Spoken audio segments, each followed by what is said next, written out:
Kovalainen, le retour, le revenant. Me séparer de Briator fut la plus grosse erreur de ma carrière. J'ai obtenu mes meilleurs contrats grâce à lui.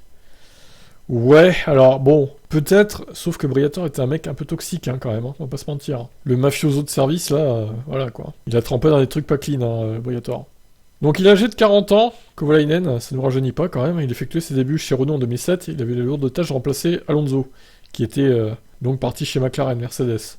Mais suite à l'affaire du Crashgate, Briator a été banni à vie du paddock, et Kovalainen décide de mettre fin à son contrat, le liant au sulfureux manager. Donc il se souvient, il nous raconte, c'était la plus grosse erreur de ma carrière. Donc lui qui dispute désormais des rallyes au Japon. Au Japon? Putain, ok quoi. Ça aurait certainement valu la peine de rester à la table de Flavio plutôt que d'aller voir ailleurs. Remercié par McLaren après 2 saisons moyennes, il rejoignit la petite structure de Tony Fernandez en 2010, qui s'est successivement appelée Lotus Racing, à ne pas confondre avec Lotus F1 Team, puis Caterham, avec laquelle il ne marquera pas le moindre point en 3 saisons.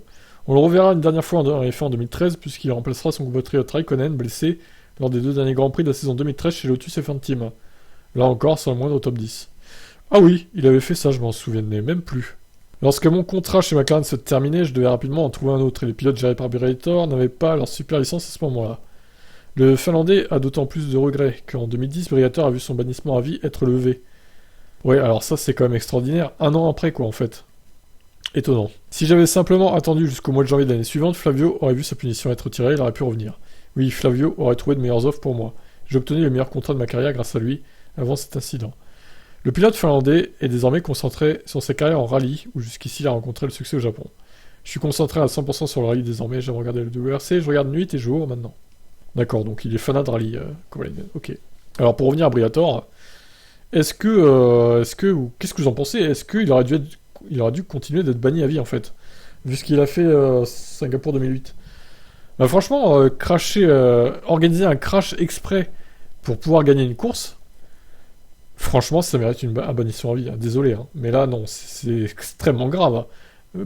Piquet aurait pu se blesser en plus. C'est de la manipulation de résultats. Pour moi, ça aurait mérité un bannissement à vie de la F1. C'est pas normal. En plus, 1 an après seulement, que son bannissement fut levé. Hein. C'est même pas 1 an en plus. Janvier 2010. C'était, je sais pas quand le bannissement a été prononcé. C'était peut-être septembre 2009. En fait, le mec a été banni à vie 3 ou 4 mois, quoi. Super bannissement à vie, hein, quand même. Ouais, c'est pas normal hein, ce qui s'est passé là, je trouve. Qu'est-ce que vous en pensez, vous? Ciao.